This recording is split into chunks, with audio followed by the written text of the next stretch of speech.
اعوذ باللہ من الشیطان الرجیم، بسم اللہ الرحمن الرحیم۔ ان اللہ لا یستحیی، بے شک اللہ اس سے حیا نہیں فرماتا، ان یضرب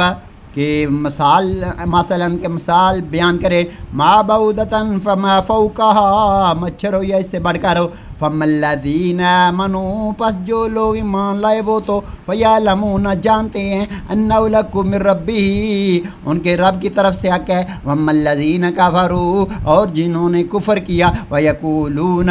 پس وہ کہتے ہیں، مَاذَا أَرَادَ اللَّهُ بِهَذَا مَثَلًا، ایسی کہاوت میں اللہ کا کیا مقصود ہے، يُضِلُّ بِهِ كَثِيرًا وَيَهْدِي بِهِ كَثِيرًا، اللہ بہتروں کو اس سے گمراہ کرتا ہے اور بہتروں کو ہدایت فرماتا ہے، وما یضل اور گمراہ نہیں کرتا بھی اس سے الا الفاسقین جو بے حکم ہے، الذین ینقضون جو توڑتے ہیں عہد اللہ کا عہد، من بعد میثاقہ اس کے پکا ہونے کے بعد، ویقطعون اور کاٹتے ہیں ما امر اللہ بھی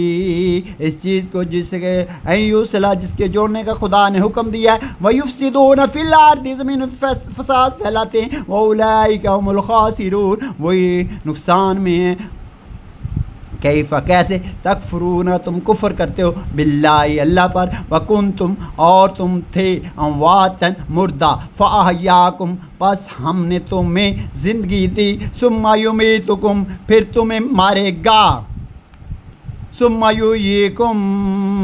پھر تمہیں جلائے گا، ثم پھر الیہ اس کی طرف ترجعون پلٹ کر جاؤ گے، لوٹے جاؤ گے۔ تو اللہ تعالیٰ ہمیں فکر آخرت نصیب فرمائے، جس نے ہمیں پیدا کیا ہے، جس نے انسان کی زندگی اور موت کو اس کے اعمال کے لیے پیدا کیا ہے، انسان کی زندگی کے آنے کا مقصد نیک اعمال کرنا ہے، تو اللہ تعالیٰ فکر آخرت نصیب فرمائے اور اللہ تعالیٰ کا شکر ادا کرنے کی توفیق عطا فرمائے، آمین۔